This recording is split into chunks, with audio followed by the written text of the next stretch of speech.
And to lead the discussion and the presentation, I want to introduce Gary Miller, one of our NMHOA board members from New Jersey, recently elected as their state president for the state association, and Dave Anderson, executive director for All Parks Alliance for Change. So we'll let them have the floor and start the presentation. Thank you. Well, we're kind of picking up a little bit from where Ishbel and Tim Thompson left off this morning with a discussion of local government and comp plans. We flipped a coin, and I guess I lost. I went first.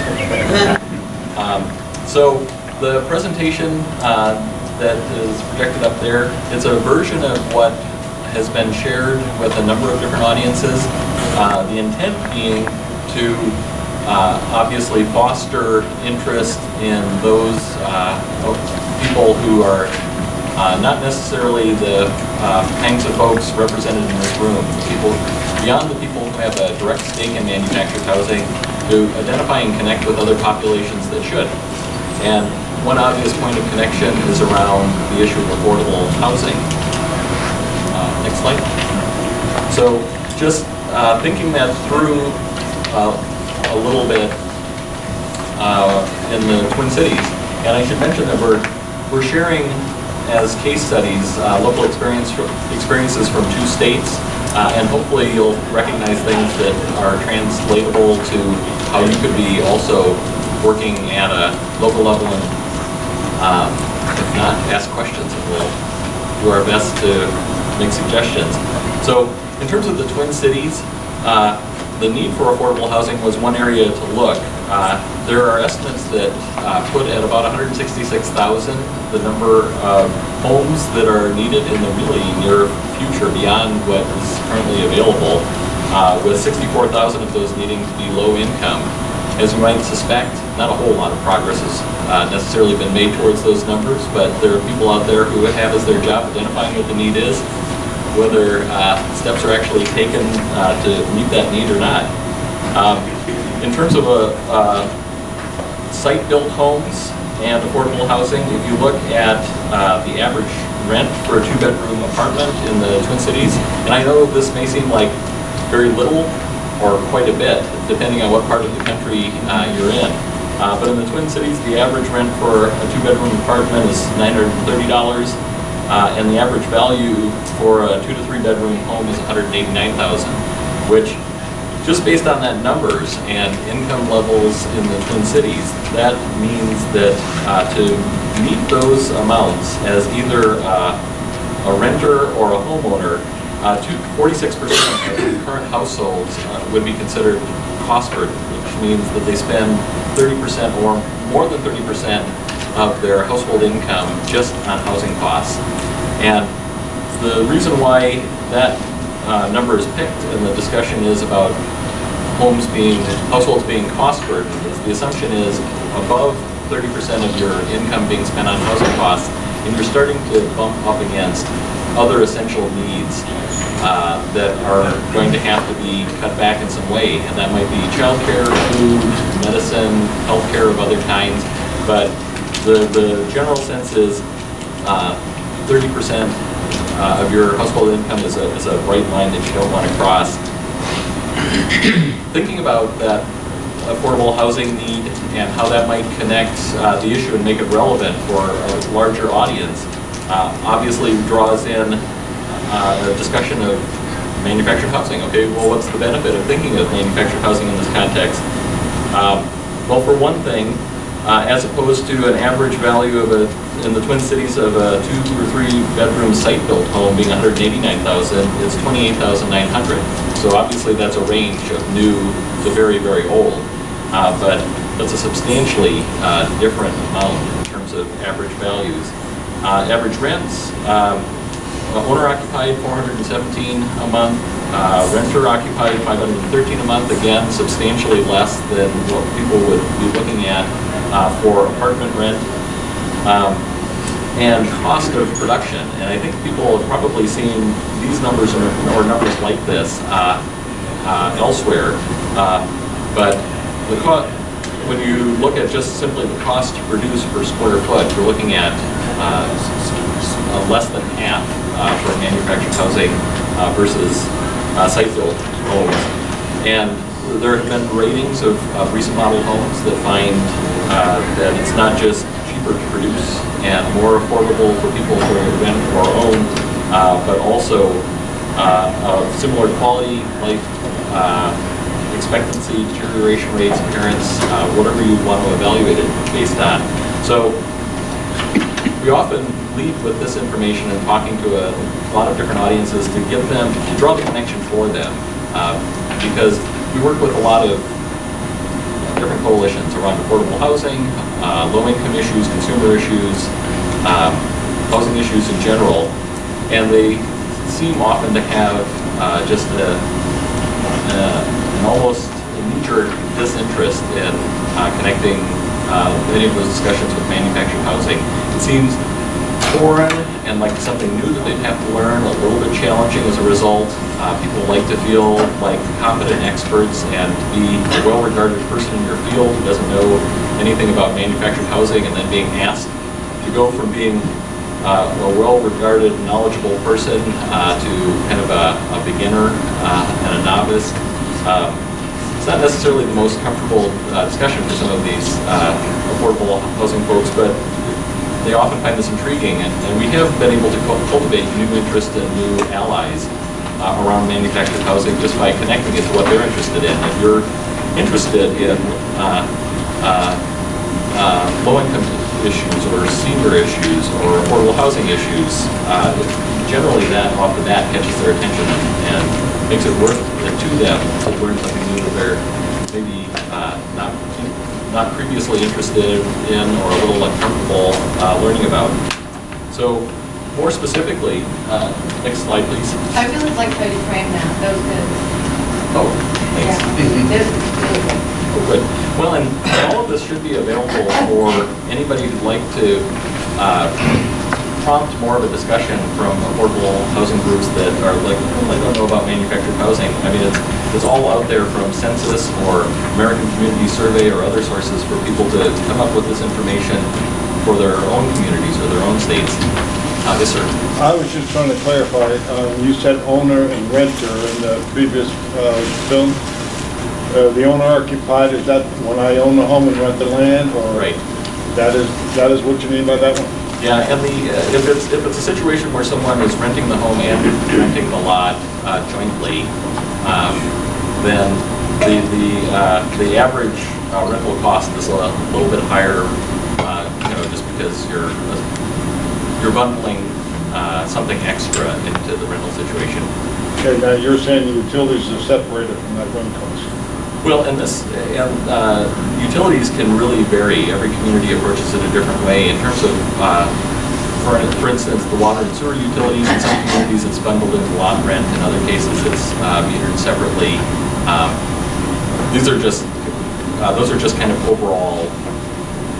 So that 417, was that including utilities? No. Not necessarily. That didn't really distinguish between whether people had utilities built into or separately metered. It was just an average. So in some cases it may be lower, it may be higher if we separated those populations out.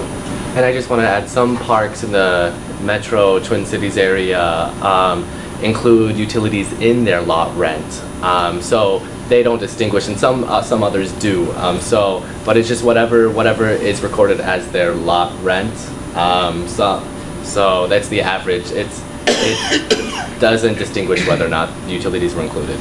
And obviously, there are some things that are not built into, and maybe we should go back to that slide. There may be some things that are not built into those numbers that would be relevant for other discussions, but I tried to keep it the information kind of concise. Obviously, on the rental side for manufactured homes, it doesn't factor in the cost of a mortgage if you're still paying on a mortgage. So that would be an additional cost above the rent. In terms of the cost to build, that's obviously considering the construction or manufacturing costs separate from the cost of land. So it's not all-inclusive numbers. but it's generally seemed to be a good way of starting the conversation to get people to recognize, oh, I'm interested. You know, the purpose of my agency or my organization is to promote and preserve affordable housing. Oh, I should be concerned about this. These numbers are dramatic enough that I should take an interest in this, even if it seems like I'm kind of starting from ground zero and getting myself used to a new area. One last thing about the utilities, it's the same for site-built homes. Some rents include utilities in it, some rents do not. And so it's a really poor, I don't know, probably it's a poor figure if you're trying to evaluate rents and utilities, but just how the owner, landowner or apartment owner or house owner would value the rent. Excuse me. Can we go on to the next slide? So overall numbers, once people are that you're communicating with are a little intrigued, whether it's local policymakers or these other nonprofits like affordable housing developers. This is just us scoping out in the Twin Cities. Translate to in terms of number of park communities and how many municipalities, number of households, and all of that information comes from a combination of licensing information. In the case of Minnesota, it's the Minnesota Department of Health that we get that from, but as people were saying, the licensing can vary from state to state, along with census data in terms of how many people are living in manufactured housing.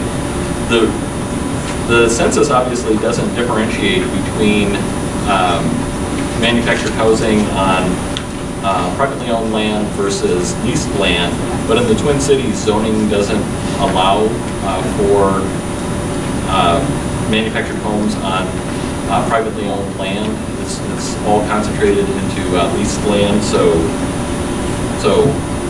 it's easy then to identify, well, that's 100% in park communities. And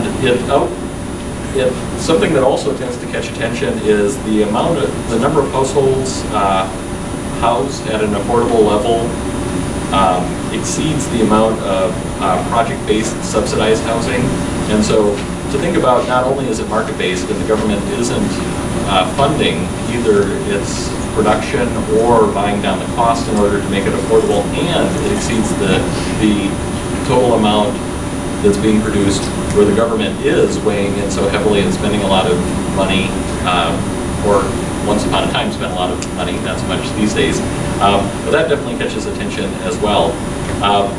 And just going through the cities where there are park communities and matching those up to the total populations of the cities, there are a number that pop out where it makes up a fairly substantial portion of the entire city's population.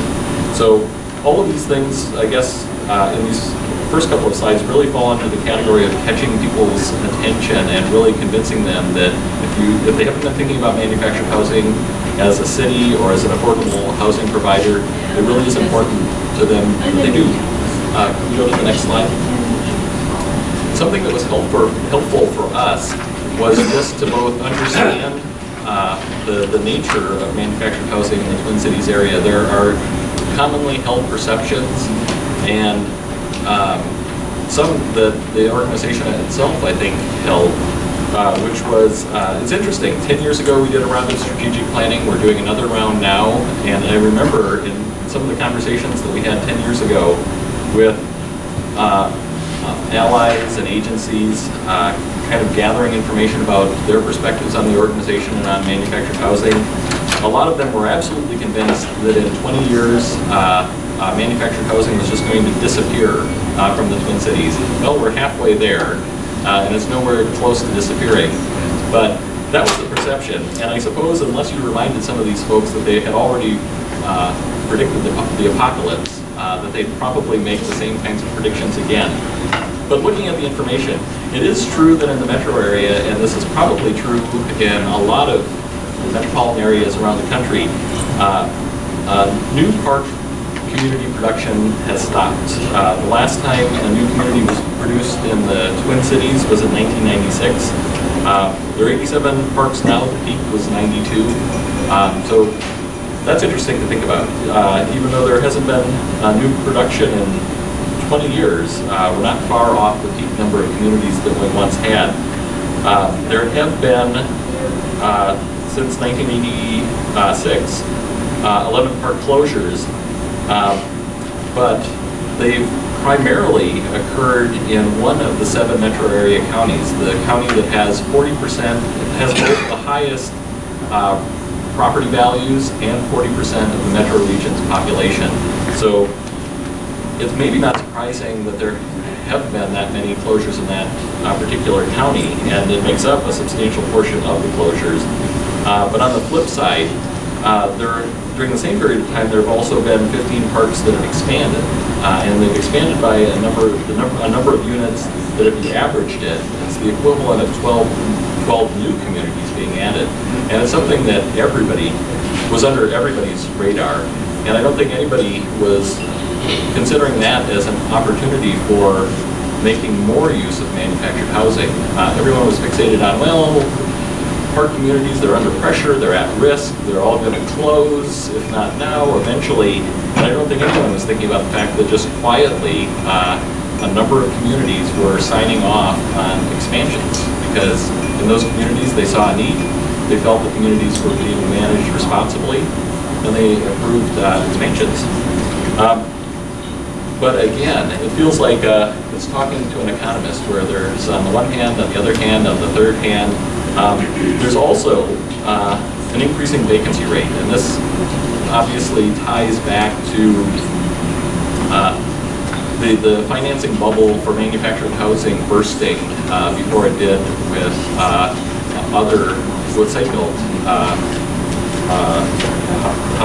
site-built housing market. That 2000 was about when the air started to come out of the balloon for a lot of financing for manufactured housing. There was a real push in the late 90s and a huge spike in productions and sales, and it has been coming down from there. From 15 years ago, there was a virtually full occupancy. I mean, 2% is tiny. When there's a 2% in the rental market, when there's a 2% vacancy rate, that's considered to be far, far too tight, because then you're creating all kinds of inflationary pressures on the rent. And the fact that it's now at 13% is alarming. But again, diving into the numbers, instead of thinking, this is another apocalypse, 41% of all vacancies are in just 5 very large communities. So we found it really interesting to identify what the actual nature of the risk was to manufactured housing, as opposed to where there were some opportunities that we hadn't recognized at all. Yes? Are the 5 communities that have 41% of the vacancies, are they troubled in some ways? Super high rents or deteriorating infrastructure? It's a number of different things. It often did have to do with pricing themselves above the market, but often combined with really aggressive management tactics, where they and out-of-state ownership. That at one point we collected the latest. We did earlier this year a survey of the rents in the metro area, and what was it, 13 of the 15 highest rents are all out-of-state ownership. So a lot of it was out-of-state owners are most interested in the large communities, and they try to set that they're more likely than the local owners to set an ideal, sort of an aspirational rent, and then try and drive the market in their direction. And they'll do that by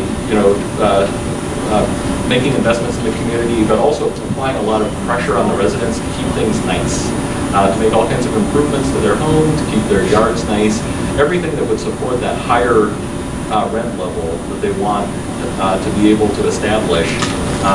Because, as it was said earlier today, the rent level is also set higher rents and you increase the value of the property overall. So their whole business model is oriented towards buy big, increase the value, justify higher rents, all of that. And that requires also really aggressive management techniques to keep everything nice so that it seems reasonable that you'd be asking more than the average of the market to live there. But in at least these 5 cases, it dramatically backfired. And those high vacancy rates have been there for a long, long time. Yes? I was wondering what the highest vacancy rate is in any one of those 5 communities. Well, they're all in the 40 to 50% range. And are any of those as part of a intent to close down the community to avoid compensation for relocation? It doesn't appear to be. Okay. It appears to be that they've just gotten themselves into a situation they can't get out of.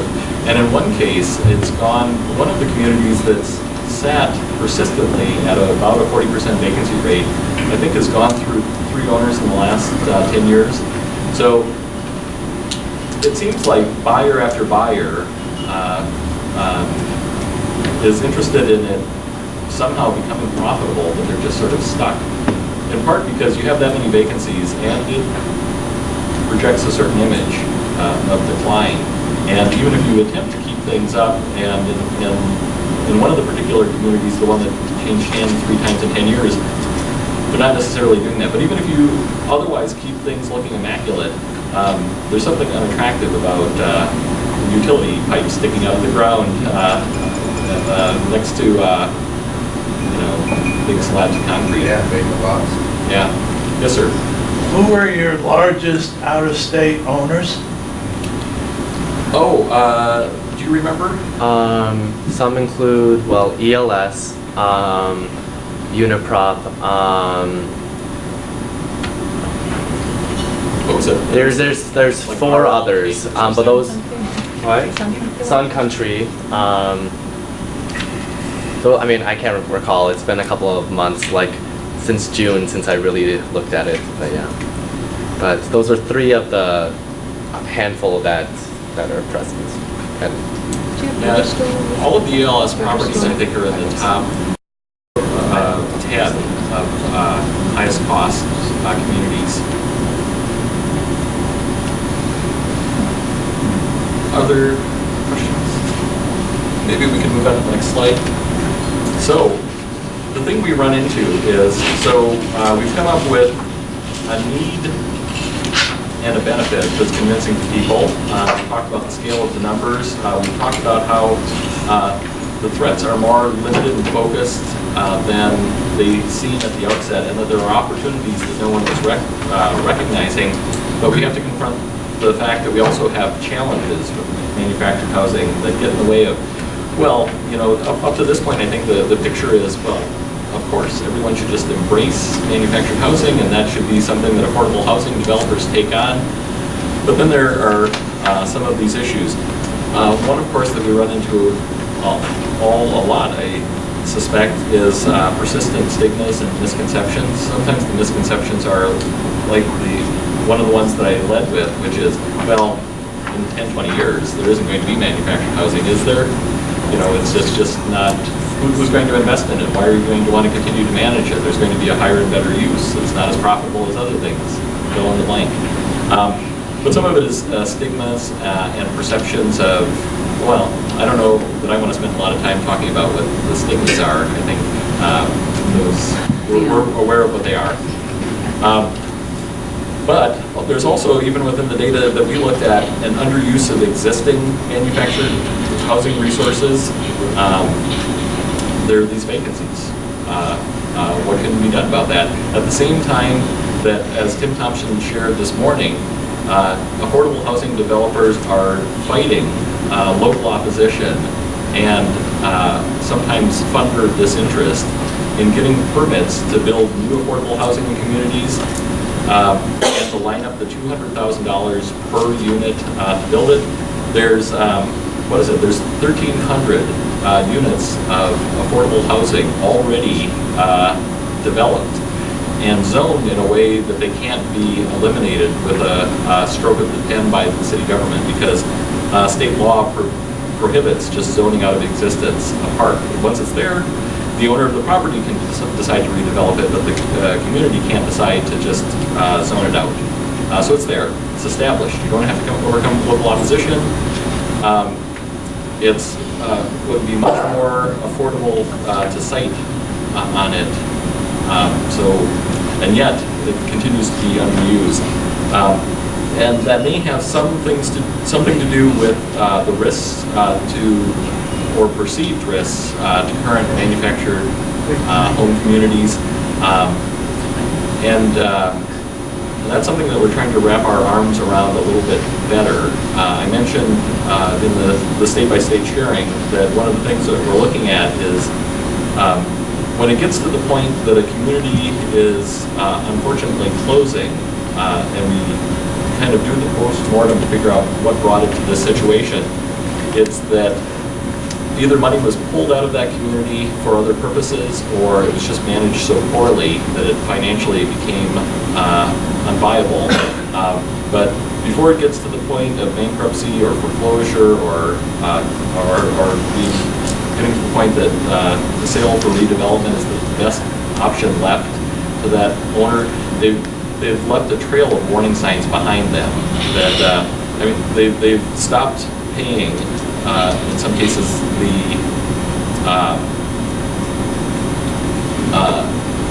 the few major elements of expense for them. They've stopped paying for on-site staff. They've stopped dealing with infrastructure problems and routine maintenance. They've become delinquent on their property taxes. They've become delinquent on their utility bills. Well, I guess not everything in that list, but most of the things in that list are public information that you can get from some public source that could have tipped us off earlier of the risk. And in many cases, there are, at least in theory, tools that you can use to respond. But you have to be aware of it to begin with to minimize the risk. I think it's that sense that manufactured home communities in some way are at risk, are kind of an unstable investment in the long term from the perspective of the affordable housing providers that keeps them from just deciding, you know what, we could spend $30,000 to basically give someone a home to move into each of these 1,300 vacancies, or we could fight like hell over the opposition of funders and cities to spend $200,000 to build something new. I think it's that sense of instability or insecurity of manufactured housing that really needs to be dealt with head on to understand, do the numbers really argue that there's a risk? What kind of risk? Is it focused in certain ways, or is it general? And are there things that can be done to minimize that risk? And there are cases where though there are many cases, obviously, where it's really clear that a particular community does not face those kinds of risks, and there have been investments even from the public sector in those communities to promote and support manufactured housing. Also in Hennepin County, even though it's had the majority of the closures in the Twin Cities metro area, it also has examples of CDBG funds being used to build storm shelters, even in investor-owned communities. So I think there's some encouraging signs that if you can convince local policymakers that this community is secure, you can convince them to make up for that loss of resources to promote and support and continue affordable housing. So, can we go to the next slide? I feel like I'm going much more into depth than I intended to, but I'll try and wrap up soon. No, please. Go ahead. So, all of this is theoretical. We can speculate on what local government thinks. One way in which we know what they think is to look at their comprehensive land use plans, because that's where, land use plans, they sit at the top of, or bottom, depending on how you want to think of it, as the pinnacle or the foundation. But they're the aspirations, the goals of the community out of which they make all kinds of decisions about zoning and codes and where they put financing and what they permit and all of that. So it's their sense of idealism or pragmatism or some combination of the both of what they think is possible and what they'd like to see in their communities. And so at a certain point with those 51 cities that have the 87 parks in the metro area, we just marched through each of the the comp plans to figure out, so what were they saying about manufactured housing? There were 2 cities that were just fabulous. The language about valuable affordable housing and should look for every possible opportunity to support and incorporate into city services for 2 cities was as positive as if we snuck in at night and taped it on their computers. There were 2 communities where it was as bad as we could possibly imagine, where they were talking about the housing is substandard and underutilization of the land, where they devoted extensive space to just talking about how they would love to get rid of these communities. And in one case, Shakopee, they went even further. They speculated on the possibility that they might annex a neighboring township, in which case they'd be able to get rid of those 2 communities as well. And there were 2, Bloomington and Rosemount, that basically didn't even acknowledge the existence of manufactured housing in their communities. They didn't identify it on maps. They didn't identify it in charts. They just quietly folded it into some other category, and it didn't even appear at all. But the overwhelming impression is that local government was massively indifferent. They'd put it on a map, they'd put it in a chart, and they'd say nothing about it. No goals, nothing positive or negative in any way. Nothing even descriptive outside of just, it's zoned on our map, so let's show it on the map. It's a number to calculate, so let's put it in the chart, and nothing really more than that. So, could we go to the next slide? We're there.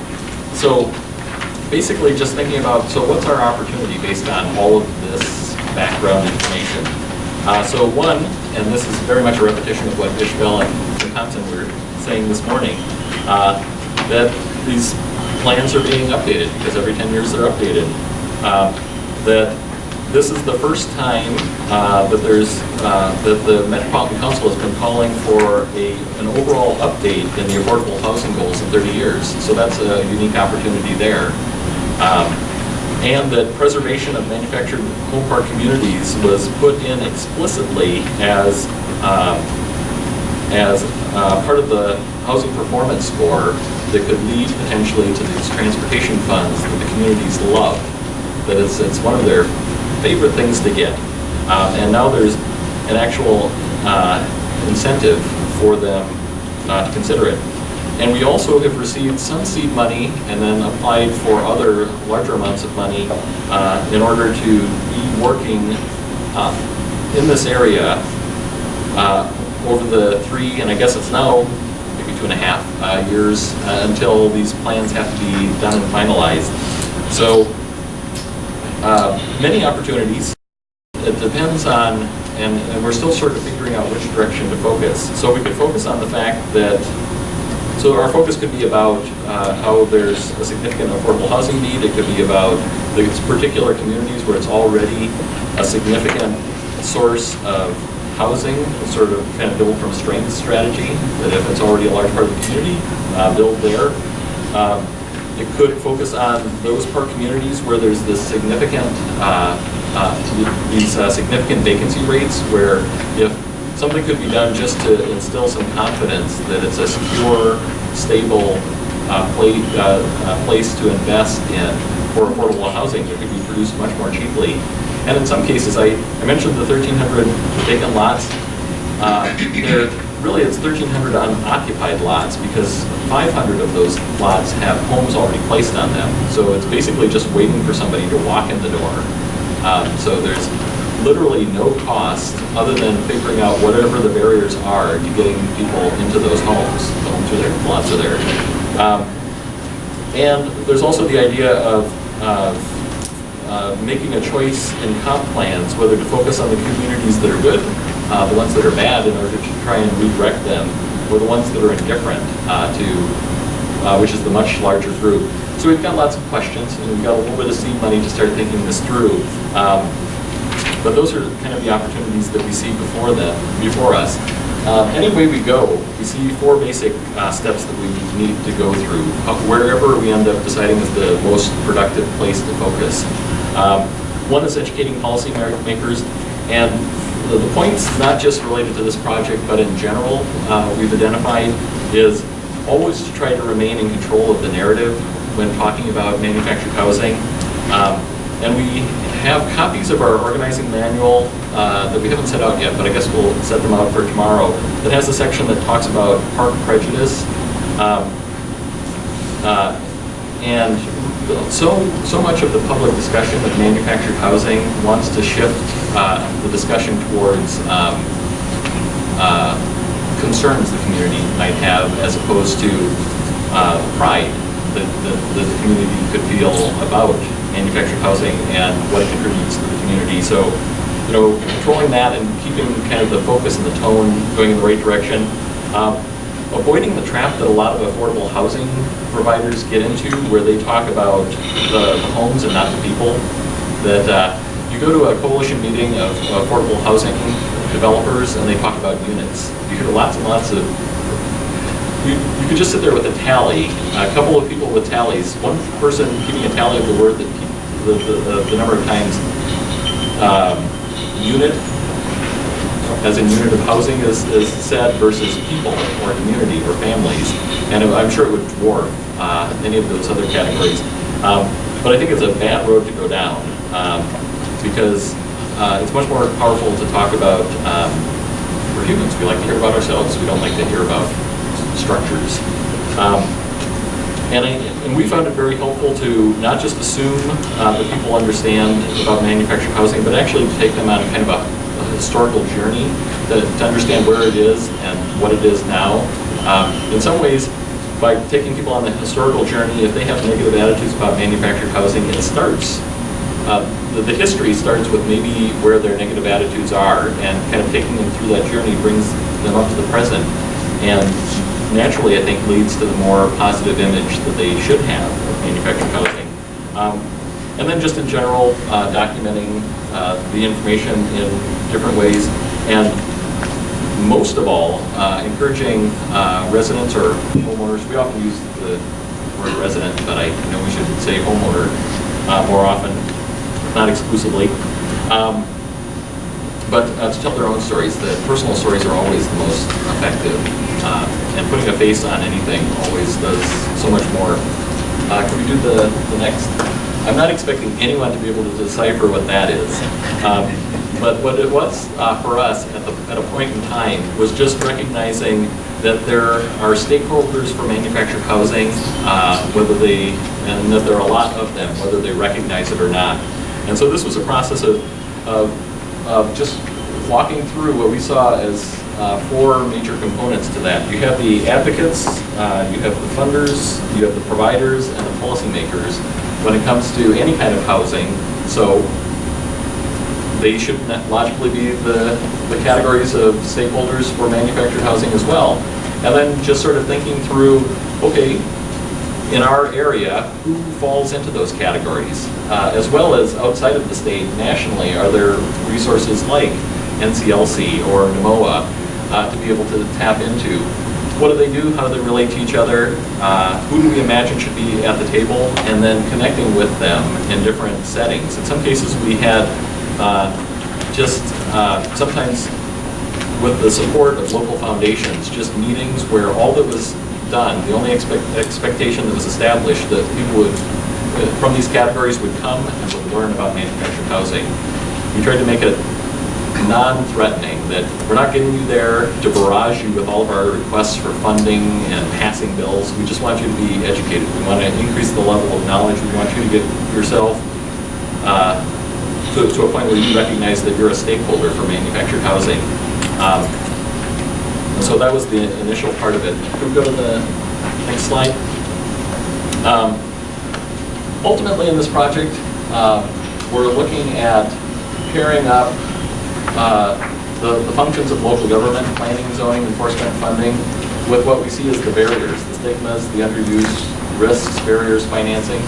We included things as sort of examples of what might be kind of an intersection between what local government does and what barriers need to be overcome, but it's certainly not exhaustive. If you want an exhaustive list, Carolyn Carter is your person. The guides that she and the rest of NCLC have put together are fabulous.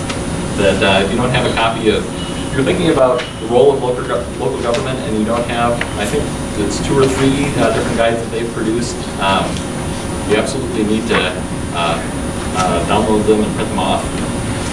And then finally, I think it's finally, yes, the comprehensive plans themselves. So as Ishmael and Tim Thompson said much better than I would, they set the goals, they provide the foundation for all government, local government action that follows from there, covers a wide range of issues.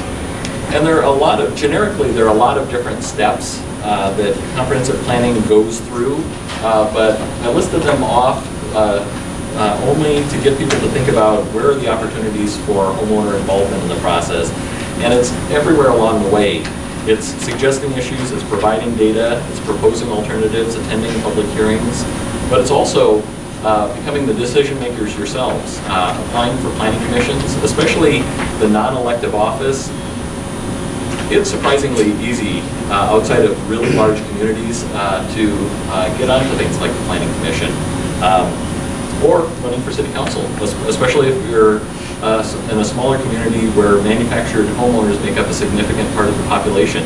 There's a community just north of here on 35W that where 60% of the people in that small community live in manufactured housing, but the only person that they could recall who was a manufactured homeowner who had ever been elected to the city council was an on-site park manager. And they realized we could do this, we could run, and they've had consistently 2 to 3 people on the city council ever since. So, and it's made a huge difference. For instance, they at one point voted to Minnesota's right of first refusal law allows 45 days to match the terms and conditions of a sale. They decided in a local ordinance they wanted to extend that to 120 days. So, and no one's challenged them on whether or not that's legal for them to do. So it's continued to stand for years. But that's all I was going to say. Is that if a park is sold to another person, another group that's going to run a park, or for a different use? That's only if there's a change in use. If it's a sale for continued operation, then there isn't a purpose, right? I'm the same with New Jersey. Thank you. You're welcome.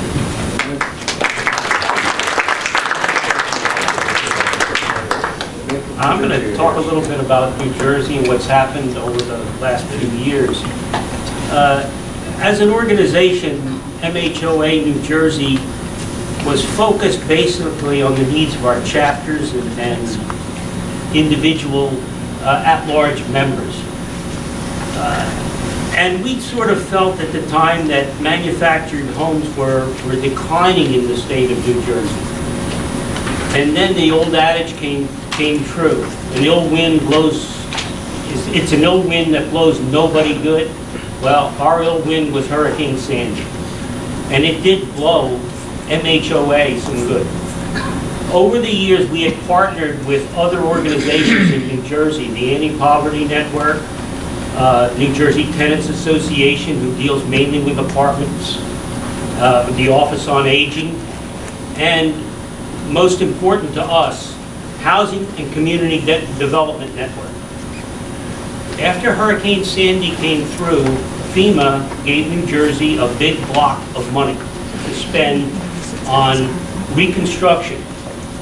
However, originally it was determined that that reconstruction money could only be used for stick and mortar homes, and also only on primary homes, not on secondary homes.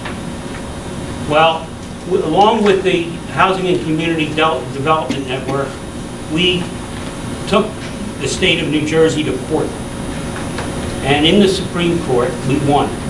And $10 million was set aside for rehabilitation of manufactured homes, specifically for manufactured homes. However, in this time period, people who had had problems in 9 shore-based counties in New Jersey had been told that because they weren't landowners, they weren't entitled to any money. So the state of New Jersey, when we went to them, came back and they gave us a grant. Well, first they went to the Housing and Community Development Network and said, we now have this set of money put aside, but we have no way to go out and reach these people. And they said, well, NMHOA New Jersey does. They have a database built up, etc. And this was true. But it gave us an opportunity more so than just to help people. It gave us an opportunity utilizing that money while we were out in these 9 communities, and we hired 4 people to do this work, to actually do a demographic survey within the 9 counties. And what we found out was rather astounding to us. As I said, we thought that our type of home was in decline, towns didn't want us anymore, and most towns had zoned against us, although in Jackson, New Jersey, where I live, we have 9 parks. They are zoned strictly for manufactured housing. No more were allowed to be developed. That's going to become important later on something else. At any rate, we found that since 2004, and this we knew, that there were 6 parks in New Jersey had closed, and there were 2 more that were probably going to close. One of which, a few years ago, came to NMHOA New Jersey and asked for help, and they, as well as the Consumer Law Center of New Jersey. And we went into this park and laid out a distinct way of how they could help themselves to have their park survive. Not a thing that we asked was done, and it's going to be closed in the very near future, unfortunately. Number of housing units lost, 434. Those are the parks, very good. Those are the parks that have been closed. You just said those are the ones. Paradise Park, as you can see, was closed because of Hurricane Sandy, which literally blew it apart. That was going to be our first resident-owned community in New Jersey. We thought at the time. We learned something else with our demographic survey. And you might tell them that the Beach Haven Park also was demolished. Yes, it was. Sandy. We then, with this survey, we found that since, 3,277 units were placed since 2004, new. 6,277 units were placed since the numbers we compiled from the 2000 census, which now gives us a total of 31,000 households in New Jersey in manufactured homes. Where are these units going? That's what we learned. First, we learned that we weren't in decline. We were actually getting more and more homes, just in an area we didn't know about. Most of these homes were being built in southern New Jersey. If you know the way Jersey is shaped, very densely up north, you get to the center, it's getting denser, but there's still vacant land. As you get towards South Jersey, Atlantic, Burlington counties, it's rather rural. And Tom's River, yes. These are the areas where these new communities are being established. Thank you, that's one of them, Perry's Lake. That happens to, home there runs anywhere from 160 to 180,000. Perry, and this is, I like their ad. Perry's Lake is an adult, active community for those over 55 years of age. A private, single-family home in the suburban countryside, away from the noise and congestion. It's the American dream that many thought was out of reach. Of course, you have to get in, you have to be able to have 160 to 180,000 to get into Perry Lake, because there is not a bank in New Jersey that will write a mortgage on a manufactured home. Not one. We did, however, find that there's a Florida bank that we think will. And we're involved in talking to them. So how do they own the finance? They literally can't unless they take out home equity loans, have the money from a sale of a home somewhere else. Downside from stick home. Yeah, exactly. Retired couple. It just seems like the number's huge to be able to do that. And that, by the way, is a median number for a newer home in New Jersey. There are homes in Wicketone Village that sell for as high as $250,000. They're double wides.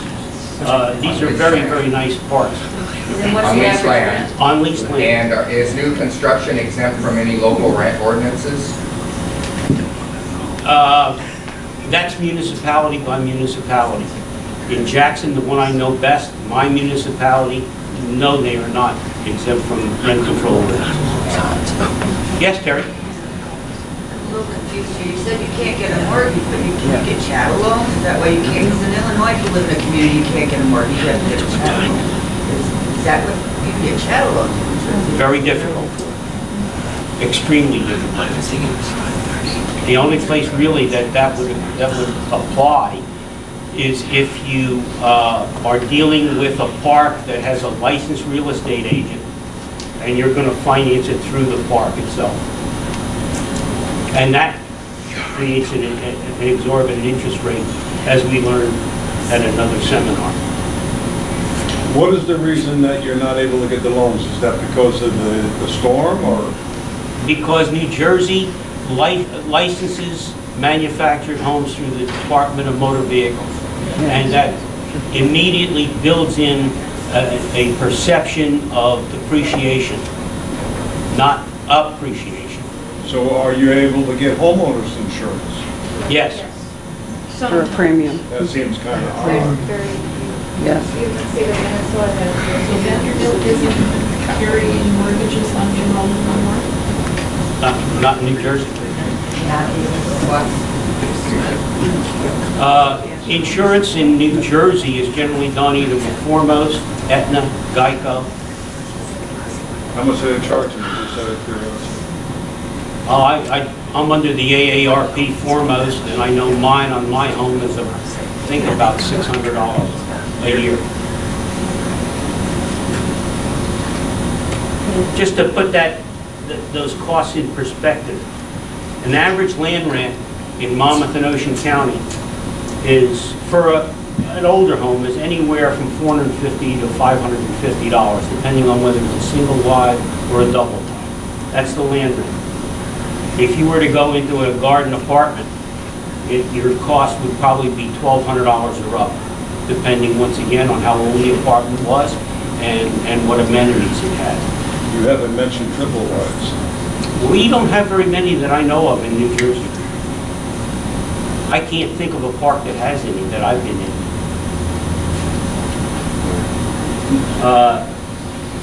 Where we have rentals in New Jersey, they run anywhere from $850 to $950. That includes that land rent.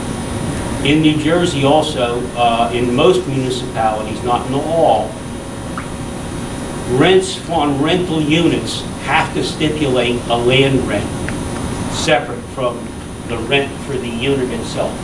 And the reason for that is for rent control, where we have it.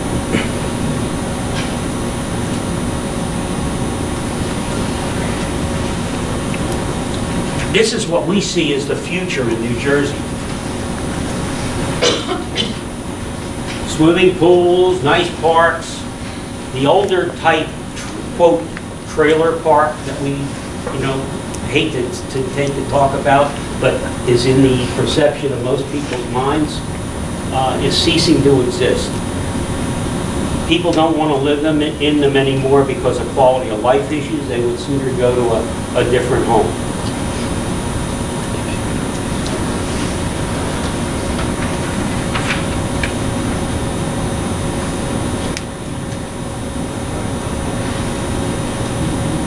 At any rate, like I said, Sandy led us to do these research, and we found a lot of this information out, and we went back and gave the state of New Jersey some of this information back, and they said, you know, we made a mistake in how can you guys go back and do this all again?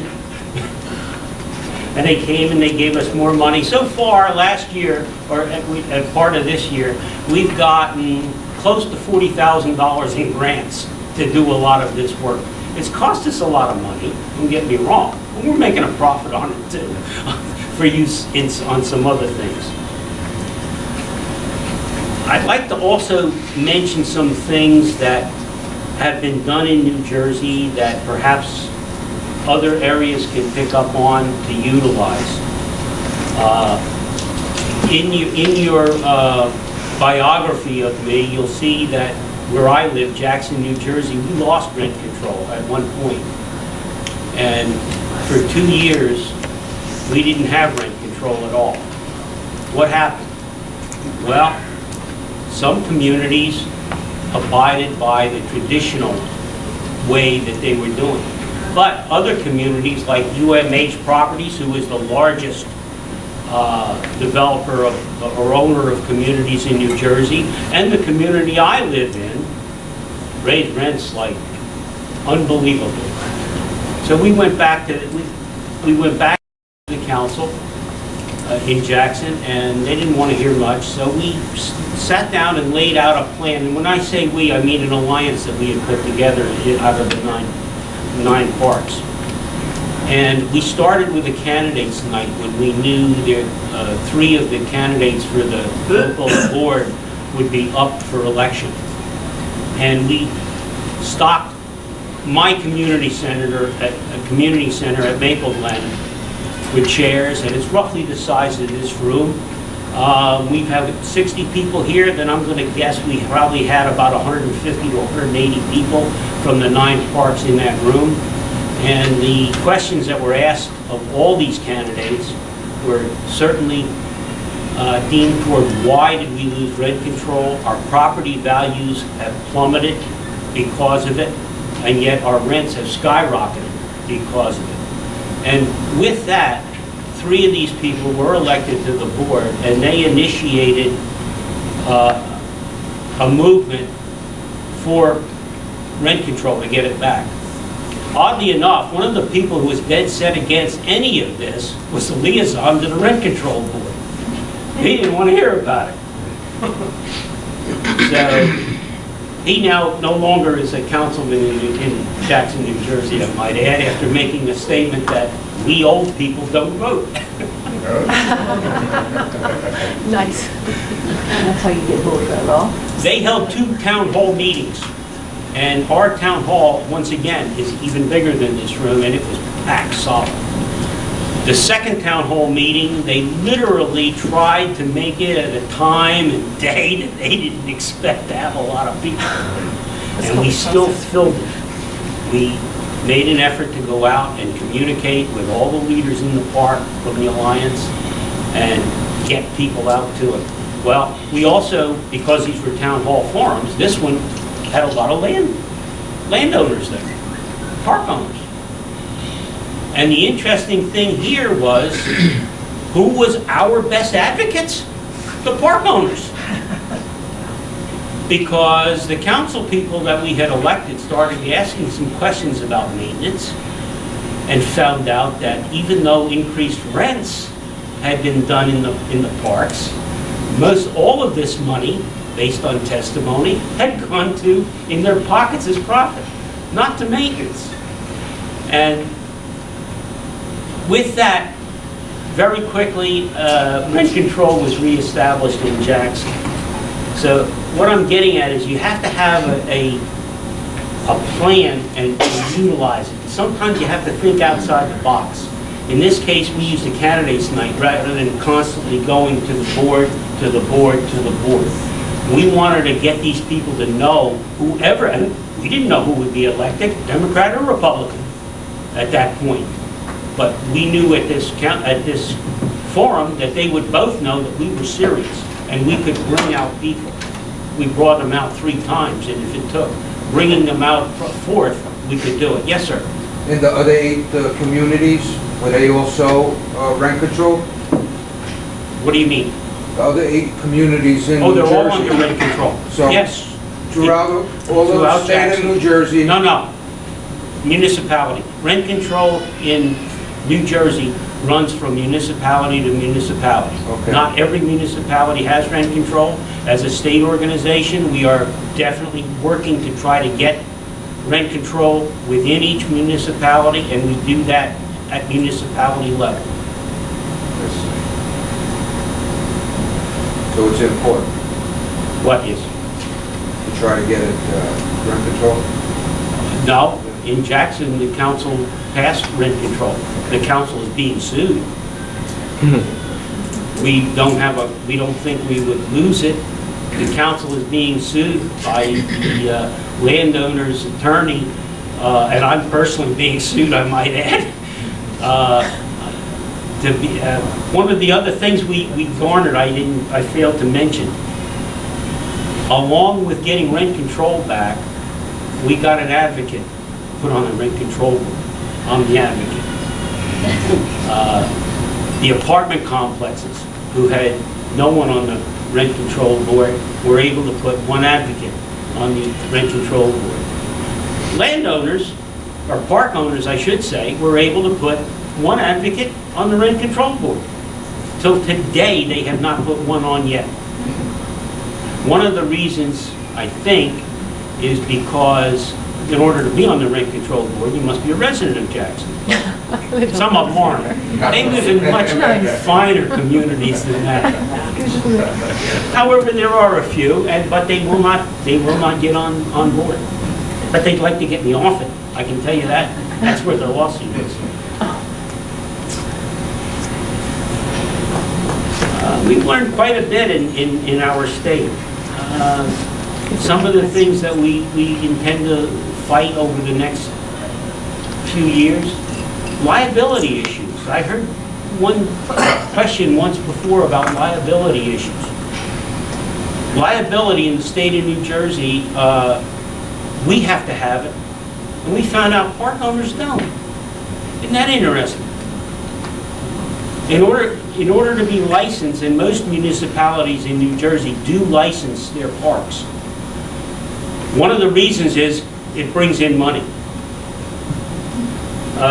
But in no municipality in New Jersey is liability insurance for the park a prerequisite for getting that license. Something we intend to change in the very near future. I said before about that Jackson, we couldn't have any more manufactured home parks. Well, an interesting thing has also happened in the state of New Jersey. We are under what they call Mount Laurel decision. Mount Laurel decision happened 20 years ago, and it's for affordable housing. It has been contested for 20 years. Not much had been done on Mount Laurel a lot until the Supreme Court of the state of New Jersey last year confirmed that municipalities must provide a given amount of affordable housing within their communities. Two things about New Jersey. Our schools kill us with taxes. Towns do not really want affordable housing that's going to bring in children. All of a sudden, the mayor of Jackson came to me and our alliance and said, you know, maybe we ought to look at affordable housing for seniors again. And maybe a new park or something else. What can you tell us about this? Little sidebar, and that'll be the end of it. When we went through the demographics of the state, and as I said, Paradise Park, we thought would be our first ROC. We found there was already an ROC in Jackson. Not a Rock USA entity. It's something, I don't know what exact term for it is, but the people who move in, of course, pay for their homes. Then they pay $8,000 for a share in the park. And they have a huge rent. $360 a quarter. And when I tell you this park is immaculate, because everyone there has a share of it, and you don't dare not cut your grass. Because you're gonna have everybody in the park on your butt. Thank you for listening to me.